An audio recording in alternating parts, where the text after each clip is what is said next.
जन्माष्टमी भक्तों के लिए बहुत महत्व रखती है, क्योंकि इस दिन वे कृष्ण के उन सभी गुणों को याद करते हैं जो उन्होंने प्रकट किए थे। हिंदी में इसे प्रकट होना कहते हैं, जिसका अर्थ है प्रकट होना या पर्दा हटना। आकाश पहले से ही मौजूद था, लेकिन उसने एक आकार और रूप धारण कर लिया। हमारे प्राचीन ऋषि बहुत बुद्धिमान थे। उन्होंने कहा, जी हाँ, कृष्ण का जन्म नहीं हुआ, बल्कि वे प्रकट हुए। कृष्ण पहले भी विद्यमान थे, लेकिन वे दृश्यमान हुए, वे प्रकट हुए। क्यों? भक्तों की यही इच्छा थी कि वे कृष्ण को अपनी आँखों से देखें, अपने कानों से सुने और अपने हाथों से स्पर्श करें। अपने भक्तों की इन इच्छाओं को पूरा करने के लिए कृष्ण प्रकट हुए। कृष्ण पहले भी विद्यमान थे, लेकिन वे प्रकट हुए। उत्सव मनाने का एक बहाना अन्य दिनों की तुलना में ईश्वर को थोड़ा अधिक याद करने का एक अवसर। कृष्ण एक ऐसे व्यक्तित्व हैं जिन्हें आप कभी भूल नहीं सकते, क्योंकि वे पूर्ण हैं।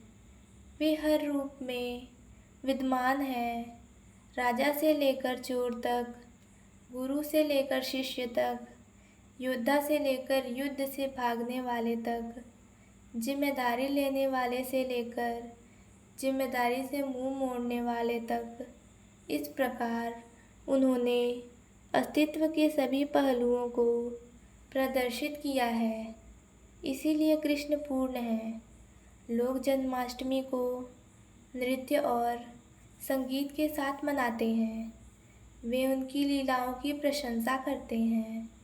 मैं कहती हूँ, उन्होंने भगवत गीता में जो कहा है उसे सुनो। भगवत गीता पढ़ो और ज्ञान को आत्मसात करो। हर किसी को गीता पढ़नी चाहिए। क्यों?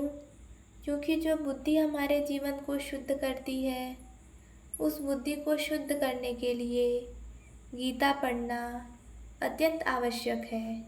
भगवान श्री कृष्ण कहते हैं कि 4 प्रकार के लोग उनके पास आते हैं। पहला, जो दुख है। दूसरा, जो लोग जीवन में कुछ पाना चाहते हैं। तीसरा, जो जिज्ञासु हैं और सत्य जानना चाहते हैं। और चौथा, जानकार। फिर वे कहते हैं, ज्ञानी और मुझ में कोई भेद नहीं है, यद्यपि सभी मुझे प्रिय हैं। अतः यदि आप कृष्ण के साथ ऐसा संबंध स्थापित करना चाहते हैं जिसमें कोई भेद ना हो, तो आपको ज्ञान में रुचि लेनी होगी। आपको जिज्ञासु और ज्ञानी बनना होगा। इसीलिए इस कृष्ण जन्माष्टमी पर भगवत गीता पढ़ने का संकल्प लें। इसे सरल अनुवाद के साथ पढ़ें और जितना समझ सकें उतना समझने का प्रयास करें। यदि समझ ना पाए तो कोई बात नहीं, कम से कम एक बार अवश्य पढ़ें। जितना समझ आए उतना ही पर्याप्त है। जीवन भर आपको गीता के पन्नों को बार बार पढ़ना होगा, तभी आप इसे पूर्णतः समझ पाएंगे। जैसे जैसे हमारे मन और बुद्धि की परिपक्वता बढ़ती है, वैसे वैसे भागवत गीता की हमारी समझ भी बढ़ जाती है। जन्माष्टमी का संदेश है जिज्ञासु बनना और ज्ञानी बनना। जीवन क्या है? संसार क्या है? यही जिज्ञासा है। मैं कौन हूँ? यही ज्ञान है। ज्ञान में रुचि विकसित करें और ध्यान करें। जो ध्यान करता है वही ज्ञानी बनता है। ध्यान ना करने से ज्ञानी नहीं बन सकते, क्योंकि आप अपने भीतर के गहरे आयाम को नहीं जानते। अपने केंद्र से अनभिज्ञ होकर ज्ञानी कैसे बन सकते हैं? ज्ञान का अर्थ है अपने केंद्र को पहचानना, अपने अस्तित्व के मूल बिंदु को पहचानना। मानव जीवन के हर पहलू में यदि आप पूर्णता देखना चाहते हैं तो भगवान श्री कृष्ण ही आदर्श है।